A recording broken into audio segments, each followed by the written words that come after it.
Eu lhe dou as boas-vindas ao Autoconsciente. Este é um podcast que entende você, para você se entender melhor, entender sua mente, as suas emoções. Eu sou Regina Gianetti, instrutora, praticante de Mindfulness, em essência alguém como você, apenas um ser humano em busca de felicidade e paz interior. Eu faço esse podcast para compartilhar reflexões e ações para uma vida com mais autoconsciência. A minha intenção é que ao terminar um episódio, você se sinta melhor do que quando ele começou. E essa também é a intenção do meu livro, que você esteja bem em tempos de incerteza. Um livro digital com o texto de episódios do autoconsciente para acalmar a mente e as emoções nesses tempos desafiadores que estamos vivendo.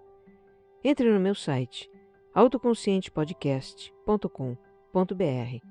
Logo na página inicial tem um link para você conhecer o livro. E o mesmo link também está na descrição deste episódio. E para você que me escuta aqui pela primeira vez, eu te convido a escutar o episódio 0, em que eu explico o propósito do podcast. O autoconsciente é serial. Os episódios têm uma sequência em que os temas vão se aprofundando. Te convido também a me acompanhar no Instagram. Lá eu posto conteúdos dos episódios, faço lives e interajo com os ouvintes. Os meus perfis são regina.gianetti e você mais centrado. E se você gostar do que vai ouvir aqui, compartilha nas suas redes sociais e grupos de mensagens. Vamos espalhar boas vibrações por aí.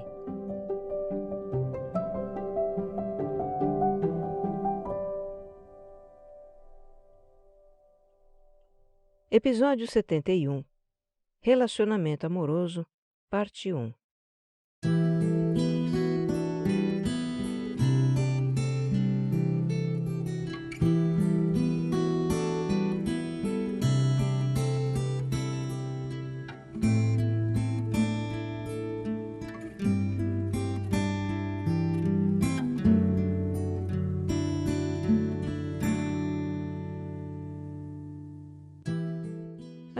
O amor. Eterno tema das canções, de livros, de incontáveis poemas. É, o amor, que mexe com a nossa cabeça e nos deixa assim, que seja eterno quanto dure, fogo que arde sem se ver. Sim, o amor, êxtase e martírio. Nele é quem se joga e se rasgue, dele é quem fuja e se esconda. Pois é, o amor. Coisa de adulto ou afeto que remonta à nossa infância? Quando eu convidei os ouvintes que me acompanham no Instagram a compartilhar as suas dificuldades no relacionamento amoroso, alguns comentaram: "Ih, esse assunto vai render. Nossa, vai dar pano para manga isso aqui." Realmente, se fosse para contar histórias de desencontros amorosos e partir para uma linha de aconselhamento, precisaria de 1 ano de episódios para dar conta do assunto. Mas não é por aí que a gente vai. Eu não serei aqui uma conselheira sentimental, até porque eu não sou habilitada para isso. Por mais que vocês, ouvintes, se identifiquem com o que eu compartilho, não me cabe o papel de dar conselhos na vida afetiva de alguém. Em lugar disso, a minha intenção aqui é explorar os porquês das nossas dificuldades no relacionamento amoroso. Se em vez de como resolver essas dificuldades, a gente se perguntar por quê? Por que elas existem? De onde elas vêm? Elas não vão mais ser um mistério, mas sim um caminho. Um caminho para o nosso autoconhecimento. Um caminho para a gente ter um relacionamento mais harmonioso conosco mesmos antes de mais nada. E isso vai se refletir nos nossos relacionamentos com os outros. E é esse caminho que eu gostaria de mostrar para você. Olha, não foi proposital escolher o tema do relacionamento amoroso no início de setembro, perto da entrada da primavera. Mas, já que coincidiu, me veio a ideia de identificar os ouvintes citados neste episódio com nomes de flores. Isso é para nos lembrar da beleza da nossa essência e nos convidar a florescer. a nos abrir a partir de dentro, a partir daquilo que a gente está tentando proteger, a nossa delicada vulnerabilidade.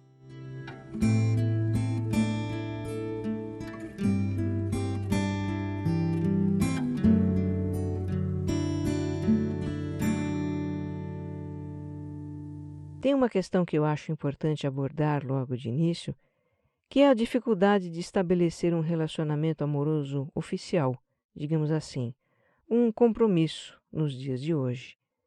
Eu recebi alguns comentários sobre isso e, como exemplo, cito aqui o do girassol. Apesar de ser jovem, ter uns 30 e poucos anos, ele foi casado por quase uma década e agora está solteiro de novo, de volta ao mercado amoroso, como ele diz. Mas se sente um peixe fora d'água. Ele que busca alguém para se relacionar para valer, nota que as pessoas querem algo mais casual, nada que limite a liberdade delas. O seu último relacionamento não passou de um mês. O girassol conta. Fiz jantar à luz de velas, mandei flores, recitei poemas. Ela parecia estar muito envolvida nesses momentos, mas não fazia esforços para a gente se encontrar. Muitas vezes eu esperei e ela não veio, às vezes apenas para estar sozinha na casa dela. Me dispensou, disse que os sentimentos estavam desequilibrados e ela não se sentia bem por isso. Errei por querer namorá-la e levá-la a sério, ele diz. O girassol se sente como se estivesse vivendo na época errada, sem esperança de encontrar um amor para viver o resto da vida e não sabe como lidar com isso. Realmente algo vem mudando no relacionamento amoroso de uns tempos para cá. E aqui eu retomo as ideias do Zygmunt Bauman, um sociólogo que eu já citei em 2 episódios do Autoconsciente, né? O Bauman chamava a era atual de modernidade líquida. São tempos em que as coisas são fluídas, mudam rapidamente, não se prendem a nenhuma forma. E isso se reflete nos relacionamentos. Bauman escreveu um livro sobre o assunto, Amor Líquido, e ali ele fala sobre como alguns aspectos destes tempos se estendem ao modo de a gente se relacionar. Por exemplo, a facilidade de se conectar e desconectar nas redes sociais e a fragilidade dessas conexões tornam o relacionamento amoroso também algo fácil de entrar e de sair, como apertar um botão. E para romper, não precisa ser pessoalmente, nem por telefone. Basta mandar uma mensagenzinha de texto. Outro aspecto é o senso de liberdade, que é supervalorizado hoje e conflita com certos compromissos que um relacionamento duradouro exige. O Bauman diz que estar amorosamente ligado a alguém significa lidar com encargos, com tensões que nem todos se consideram aptos ou dispostos a suportar e podem escolher não suportar. Sem contar que estar ligado a alguém limita a liberdade de ter outras experiências românticas mais satisfatórias. Seria o famoso fenômeno FOMO, Fear of Missing Out, ou medo de estar perdendo alguma coisa melhor no amor. Tem ainda outras questões dos nossos tempos que se refletem nos relacionamentos, na visão do Bauman, mas para não me alongar muito, vamos à conclusão que ele tirou. As pessoas querem desfrutar das doces delícias de uma relação e ao mesmo tempo evitar os seus momentos amargos. Para ficar com o doce e evitar o amargo, só mesmo mantendo uma certa distância de segurança, um envolvimento mais não muito, o que torna a relação mais superficial. Mas isso também não é tão ok quanto parece, porque se ora abandonamos, ora nos vemos nós, abandonados aos nossos próprios sentimentos, facilmente descartáveis. O Bauman diz: no nosso mundo de furiosa individualização, os relacionamentos são bênçãos ambíguas, oscilam entre o sonho e o pesadelo, e não há como determinar quando um se transforma no outro. Então temos hoje pessoas experimentando essa ambiguidade, temos pessoas que desejam uma vida a dois, com tudo o que isso representa, e pessoas que não têm um relacionamento e nem estão em busca de um. Essa é a escolha da Azaleia. Sou genuinamente mais feliz sozinha do que já fui em qualquer relacionamento anterior. Já defini o que valorizo e o que é importante para mim. Entre um relacionamento que me afasta de tudo que acredito e ficar sozinha, eu prefiro ficar sozinha, e talvez realmente fique. Pois é, na gama de possibilidades de relacionamento, o não relacionamento também é uma escolha. Vivenciar a experiência da solitude, que é estar só na companhia de si mesmo e estar bem na companhia de si mesmo. E isso pode até parecer extravagante, porque foge ao script de encontrar a cara metade, formar um casal, viver o chamado amor romântico, que é inclusive um fator de aprovação social, não é? Ter um parceiro ou parceira. As pessoas perseguem a ideia de ser bem-sucedidas no amor, seja lá o que isso signifique. O ideal de relacionamento romântico é muito difundido na nossa cultura e nos influencia desde cedo. Desde as histórias infantis, que acabam em casamento e um felizes para sempre. O Lírio conta como esse ideal fez com que ele criasse altíssimas expectativas do relacionamento amoroso. Sempre admirei as histórias repletas de dores, emoções e amores, em que, apesar de tudo, os amantes davam um jeito para se encontrar e no final viver juntos e felizes. Creio que fui condicionado por essas histórias e nunca aceitei nada menos do que isso. Na primeira decepção com o parceiro, por menor que fosse, eu já não queria mais porque aquilo não se encaixava nos moldes de como eu achava que deveria ser o relacionamento. O Lírio acabou tendo que rever os seus conceitos e ainda busca um grande amor, mas com um outro entendimento. Hoje percebo que não há amor sem decepção e nem vida sem frustração, ele diz.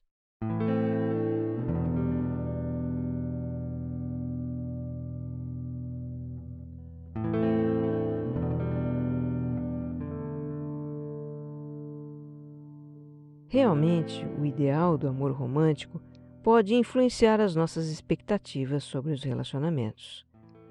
Mas o que exerce uma influência decisiva, absoluta, são as nossas experiências emocionais na infância. Com o perdão do trocadilho, tá? Os nossos primeiros anos são o berço da vida amorosa que temos enquanto adultos. Uma psicanalista austríaca chamada Melanie Klein, que viveu na mesma época de Freud, ela dedicou a sua vida a entender a psique da criança, e a teoria dela nos ajuda a compreender algumas coisas. Nós nascemos frágeis, vulneráveis, completamente dependentes de outras pessoas e incapazes de compreender a nossa situação. Segundo Klein, como recém-nascidos percebemos a nossa mãe não como uma pessoa, mas como um objeto, como um seio.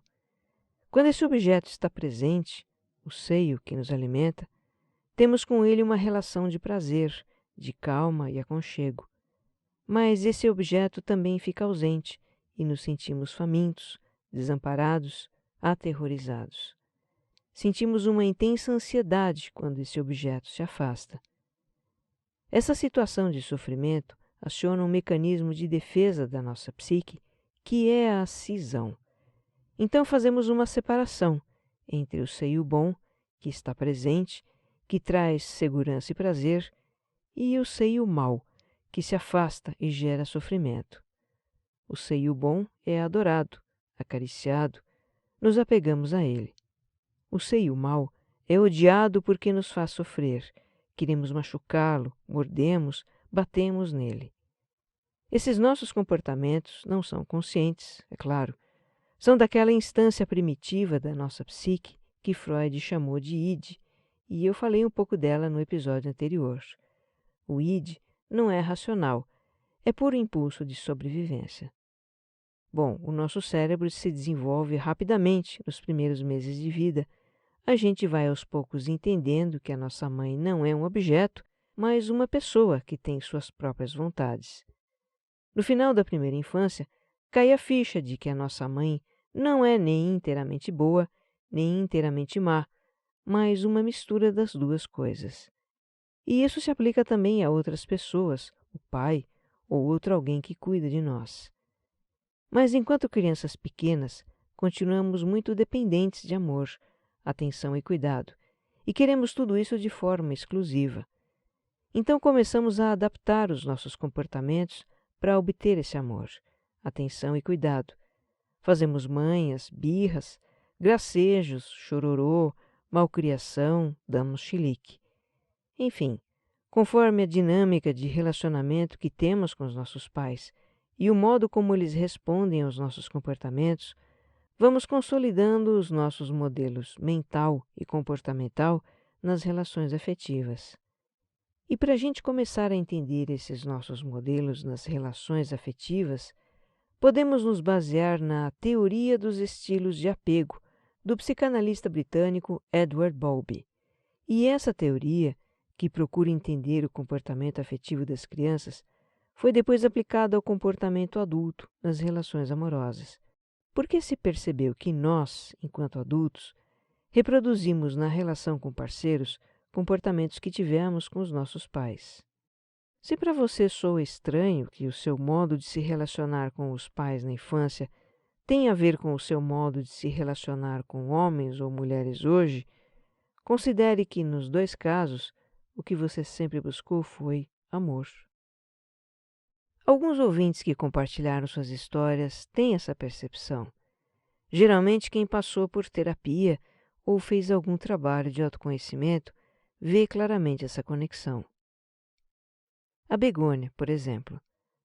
Acho que a dependência emocional na maioria dos meus relacionamentos amorosos tem a ver com a ausência do meu pai, que nunca morou comigo, ela diz. Depois de 2 rompimentos por iniciativa dos namorados, em que a Begônia sofreu muito, ela conta que hoje o medo do abandono está sendo uma grande barreira para ela se relacionar de novo.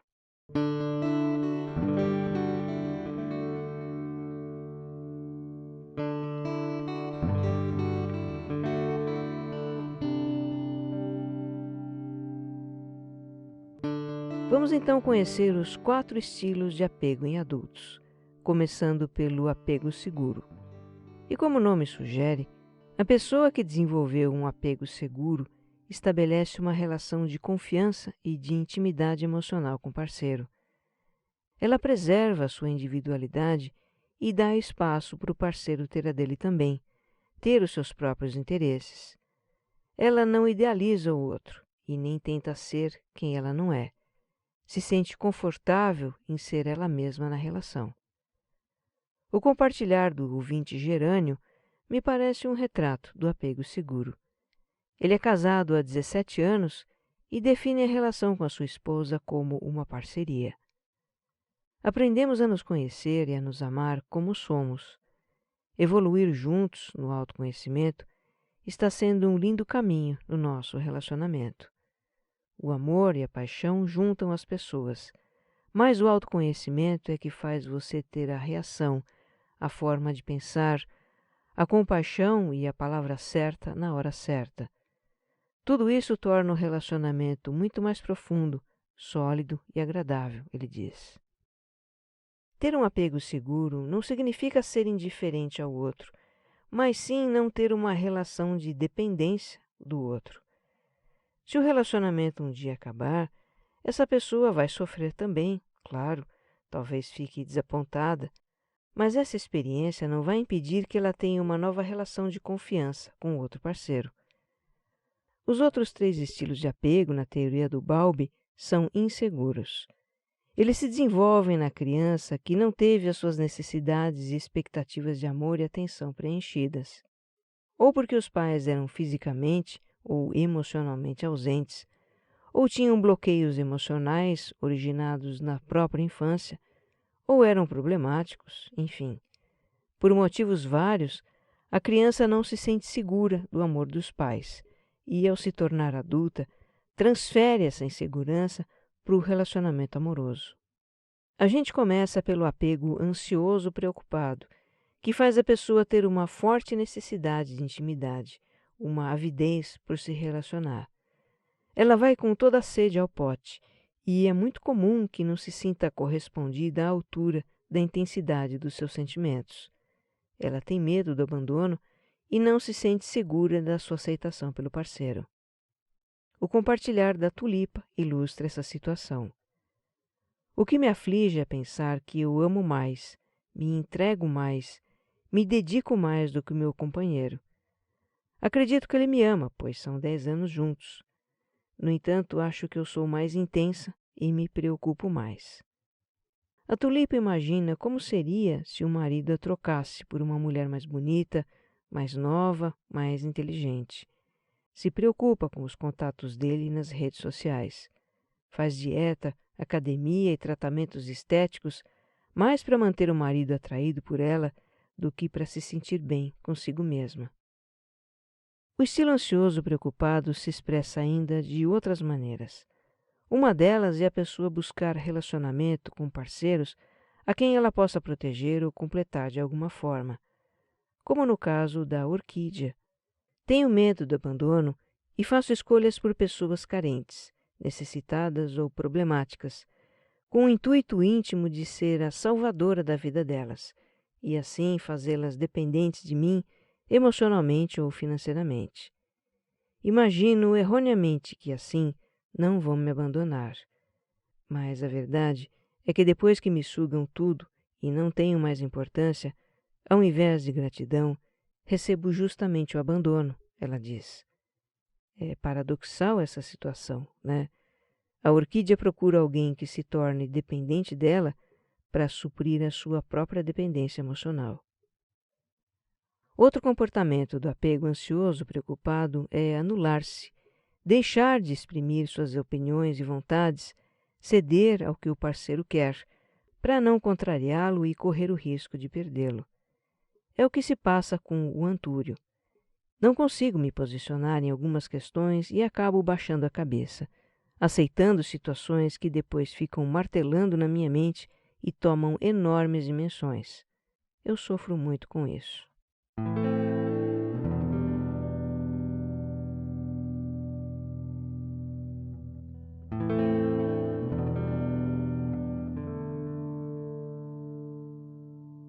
Mas olha, nem sempre o apego ansioso é submisso e faz todas as vontades do outro.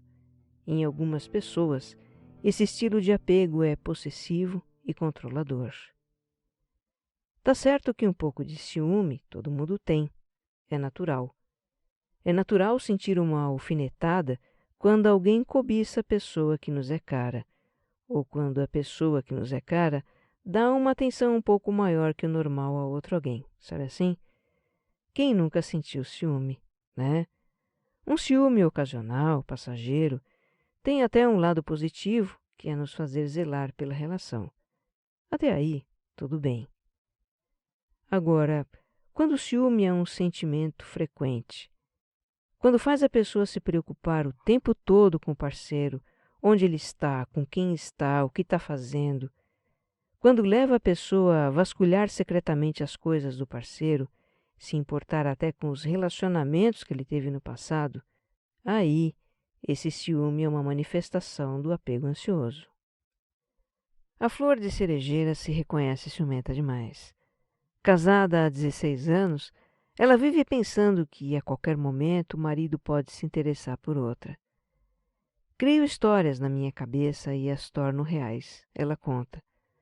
Por muito tempo, para evitar conflitos, o marido nem contava certas situações da sua vida para não dar motivos para a flor de cerejeira se enciumar, mas ela sempre acabava descobrindo e ficava muito magoada. Porque a pessoa ciumenta, quando ela cria uma desconfiança, ela interpreta os fatos mais banais como confirmações da sua desconfiança. Se, por exemplo, o parceiro começa a querer sair com amigos, a pessoa possessiva pode pensar: ele está vendo alguém. Eu sabia que não posso confiar nele. Já a Violeta se tornou ciumenta depois de ter sido traída em 2 relacionamentos seguidos. Ela, que se via como uma mulher segura e de elevada autoestima, passou a ser desconfiada e controladora. Ela entende que o relacionamento não deve ser uma prisão, mas apesar disso se vê querendo controlar o atual parceiro e pensando no que ele anda fazendo nas redes sociais, por exemplo. A Violeta se esforça para não demonstrar seus sentimentos de possessividade ela acha que isso seria muito tóxico para o relacionamento, mas por dentro ela se morde de ciúme. E realmente, os comportamentos da pessoa que tem apego ansioso, preocupado, podem fazer o parceiro se sentir sufocado. Sufocado pela necessidade que esse apego tem de ser validado, de receber provas de amor, de ser correspondido no mínimo com a mesma intensidade dos seus sentimentos. O parceiro pode se sentir sufocado pelas exigências, pelas cobranças de atenção, pelo controle, pelo ciúme e acabar rompendo a relação. Essa é a grande ironia da situação. A pessoa com apego ansioso faz de tudo para não perder o parceiro. E justamente o que ela faz, muitas vezes, acaba afastando o parceiro. Mas e se duas pessoas com apego ansioso se juntarem? Não seria bom para as duas, uma vivendo em função da outra, exclusivamente para a outra? Na verdade, não. Esses são os ingredientes do relacionamento de codependência, que também traz muito sofrimento. A pessoa carente de afeto, a princípio, se sente no paraíso com um amor que não desgruda dela, que a cobre de atenções e quer saber de todos os seus passos. Ela vê o ciúme da outra como uma prova de amor. Mas, de repente, a pessoa ciumenta começa a ficar mais exigente, mais controladora. Discussões acontecem. O sentimento de insegurança cresce dos dois lados. Mágoas se acumulam. Chega um momento em que o relacionamento não é mais baseado no desejo de afeto, é no medo da perda. A Flor de Maio sempre atraía homens evasivos, que pareciam não estar nem aí para ela, e com quem ela revivia a dor do abandono pelo pai, até encontrar um homem que, enfim, parecia se importar com ela. Mas, infelizmente, esse relacionamento evoluiu para uma história de possessividade, ciúmes, abusos e brigas. Depois que terminamos, ela conta, tive muito medo dele fazer algo comigo. Ficava me seguindo nas festas, fazia campana na porta da minha casa. Chegou a me trancar no banheiro com ele, mas eu não apanhei, graças ao bom universo. A Flor de Maio teve sorte. É muito comum os relacionamentos abusivos evoluírem para agressões físicas. Como pode um relacionamento que se acredita amoroso terminar em violência, não é? Mas isso acontece porque a pessoa que agride não amadureceu emocionalmente. Ela ainda tem o impulso de castigar o objeto de apego que lhe causa frustração. Emocionalmente, a pessoa está presa ao desejo de amor exclusivo da criança que um dia ela foi. Felizmente também a Flor de Maio teve forças para romper o relacionamento. Tantas pessoas não conseguem sair de uma relação abusiva, mesmo sendo agredidas e humilhadas, porque acreditam que amam a outra pessoa e não vão suportar viver sozinhas. Mas o que elas sentem é apego, e apego não faz ninguém feliz, só faz sofrer. Atualmente, a Flor de Maio está só. Está se dando um tempo para aprender a se cuidar, se acalentar e se amar. E este, com certeza, é o caminho. Aprender a se amar, para saber dar e receber amor. Quando temos amor por nós mesmos, não nos desesperamos pelo amor do outro. Nos sentimos inteiros e não necessitados que o outro supra as nossas carências. Então o relacionamento não é de dependência, nem mesmo de troca, mas sim de partilha. No próximo episódio, vamos continuar a nossa conversa sobre os estilos de apego e conhecer histórias de flores que se abriram para o autêntico amor. Que você esteja bem. Um abraço.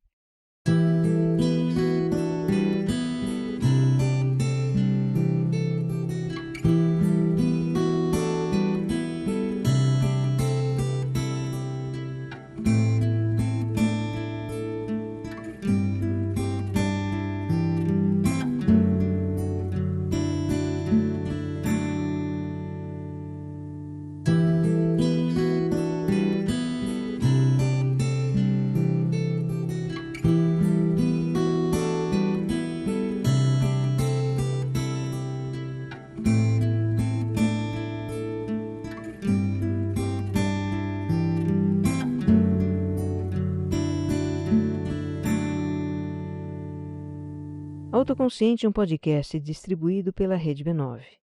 Roteiro e apresentação de Regina Gianetti. Edição de som e capas, Jéssica Corrêa.